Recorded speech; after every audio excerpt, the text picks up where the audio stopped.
Hello students, இன்னைக்கு நம்ம Bio 360 தமிழ்ல என்ன பார்க்க போறோம் அப்படினா living worldல உள்ள binomial nomenclature அப்படிங்கற டாபிக் தான்.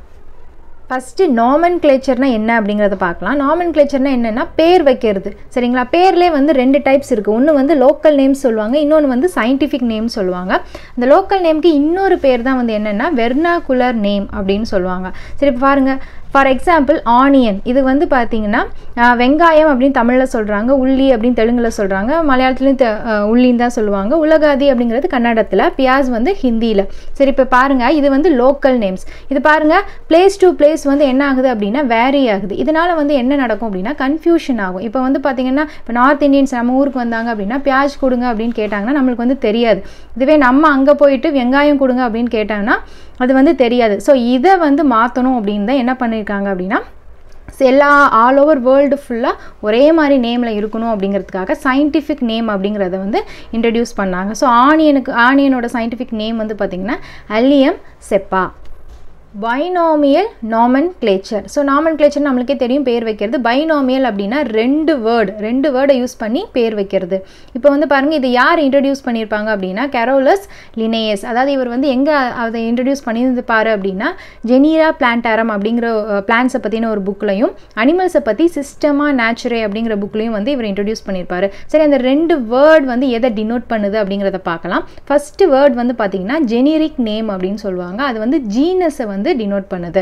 செகண்ட் நேம் வந்து specific epithet அதாவது species வந்து denote பண்ணுது. ஃபார் எக்ஸாம்பிள் கொடுத்திருக்கேன் பாருங்க Mangifera indica. அந்த Mangifera அப்படிங்கற வேர்ட் வந்து genusம் indica அப்படிங்கிறது வந்து speciesம் denote பண்ணுது. Mango அப்படிங்கிறது வந்து சாதாரண பேர் காமன் நேம். Scientific name இப்படி தான் இருக்கணும்னு சொல்லி ரூல்ஸ் போடுறதுக்கு சில கமிட்டி இருக்கு. அது வாங்க யார் அப்படிங்கறத பார்க்கலாம். ICBN இவங்க வந்து பிளான்ட்ஸ்க்கு வந்து ரூல்ஸ் போடுறாங்க. International Code for Botanical Nomenclature. ICZN International Code for Zoological Nomenclature. இது வந்து அனிமல்ஸ்க்கு. Binomial nomenclature ஓட ரூல்ஸ் என்ன அப்படிங்கறத பார்க்கலாம். ஃபர்ஸ்ட் இந்த நேம்ஸ் வந்து எங்க இருந்து எடுத்துக்கணும் அப்படினா லாட்டின்ல இருந்து எடுத்துக்கணும். லாட்டின் வந்து ஏன் அப்படினா அது ஒரு டெட் லாங்குவேஜ். டெட் லாங்குவேஜ்னா என்னன்னா இப்போ வந்து யாருமே அதை பேசல. அந்த மொழி வந்து அழிஞ்சு போச்சு. சரிங்களா?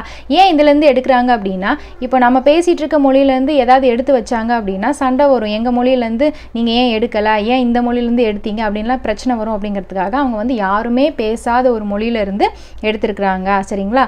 அடுத்து வந்து இது எப்படி எழுதி அப்படினா இட்டாலிக்ஸ் அதாவது இந்த சாட்சி இருக்கும் இல்லீங்களா அந்த மாதிரி எழுதி இருப்பாங்க.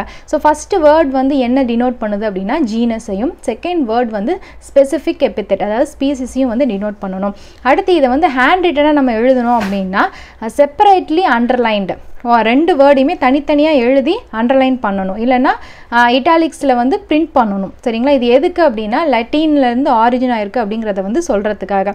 அதே மாதிரி ஃபர்ஸ்ட் வேர்ட் வந்து பாத்தீங்கன்னா அதுல ஃபர்ஸ்ட் லெட்டர் வந்து கேபிட்டல் லெட்டரா தான் இருக்கணும். அதாவது ஜீனஸ் இருக்குலையா அதுல வந்து ஃபர்ஸ்ட் லெட்டர் கேபிட்டல் லெட்டர். இதே வந்து செகண்ட் வேர்ட் அதாவது ஸ்பீசிஸை டினோட் பண்ணுது இல்லையா அது வந்து பாத்தீங்கன்னா ஸ்டார்டிங் லெட்டர் வந்து ஸ்மால் லெட்டரா தான் வந்து இருக்கணும். ஃபார் எக்ஸாம்பிள் இங்க கொடுத்திருக்கேன் பாருங்க Mangifera indica அந்த M வந்து பாத்தீங்க அப்படினா கேபிட்டல் லெட்டர்லயும் I அந்த இண்டிகால உள்ள I வந்து ஸ்மால் லெட்டர்லயும் இருக்கணும். அடுத்து இன்னொரு ரூல் வந்து இருக்கு. அது என்ன அப்படினா அந்த பிளான்ட்டை வந்து ஃபர்ஸ்ட் வந்து கண்டுபிடிச்சு டிஸ்கிரைப் பண்ணிருப்பாங்கல்ல அந்த ஆத்தர் அவங்க பேருமே வந்து பாத்தீங்க அப்படினா அந்த சயின்டிஃபிக் நேம்க்கு பின்னாடி வந்து இருக்கணும். சரிங்களா? இதுல எழுதிருக்கேன் பாருங்க Mangifera indica Linn அப்படினா Linnaeus தான் வந்து அதை கண்டுபிடிச்சிருக்காரு. சரி இது எப்படி எழுதணும் அப்படினா அதாவது first genus name species name அடுத்து வந்து பாத்தீங்க அப்படினா அந்த டிஸ்கிரைப் பண்ணிருக்காங்களே அந்த ஆத்தரோட பேர் ஃபுல் ஃபார்ம்ல இருக்கலாம் இல்ல அப்படினா இந்த மாதிரி அப்ரிவேட்டட் ஃபார்ம்ல இருக்கணும். அதே மாதிரி இந்த மூணு வேர்டுக்கு இடையில வந்து பாத்தீங்கன்னா எந்த ஒரு பஞ்சுவேஷன் மார்க்குமே வந்து இருக்க கூடாது. சரிங்களா? சோ ஒரு binomial nomenclature அப்படி நம்ம எடுத்துக்கிட்டா இதுல என்னென்ன இருக்கணும் மூணு பார்ட்ஸ் வந்து இருக்கணும். ஒன்னு வந்து generic epithet, specific epithet அதே மாதிரி இந்த ஆத்தர். இந்த சயின்டிஃபிக் நேம்ஸ்ல உண்மையிலே நம்ம யூஸ் பண்ணிட்டு இருக்கோமா அப்படினு கேட்டா ஆமா இங்க பாருங்க இத நம்ம நோட்டீஸ் பண்ணிருக்க மாட்டோம். இந்த மாதிரி அதாவது நம்ம ஊர்ல ஆயுர்வேதிக் ப்ராப்பரியேட்டரி அப்படினு கொடுத்திருப்பாங்க இல்லையா அந்த மெடிசின்ஸ் எல்லாத்துலயுமே வந்து பாத்தீங்க அதாவது பிளான்ட்ல இருந்து எடுக்கிறது அதுல எல்லாத்துலயுமே வந்து பாத்தீங்க அப்படினா இந்த மாதிரி வந்து டினோட் பண்ணிருப்பாங்க. அது எஸ்பெஷலி ஒரு சில இதுல வந்து பாத்தீங்கன்னா வெறும் அந்த ஜெனரிக் நேம் ஸ்பெசிபிக் எபித்தெட் இது மட்டும் தான் இருக்கும். ஒரு சில இதுல ஜெனரிக் நேம் ஸ்பெசிபிக் எபித்தெட் அதோட அந்த ஆத்தர் பேரும் இருக்கும். பாருங்க இது விக்கோ பேஸ்ட்ல வந்து இருக்குது. சோ இந்த இதுல ஏதாவது உங்களுக்கு டவுட் இருந்துச்சு அப்படினா கமெண்ட் பண்ணுங்க. சோ லைக் பண்ணுங்க, ஷேர் பண்ணுங்க. இந்த லோகோ உள்ள Bio 360 தமிழை சப்ஸ்கிரைப் பண்ணுங்க.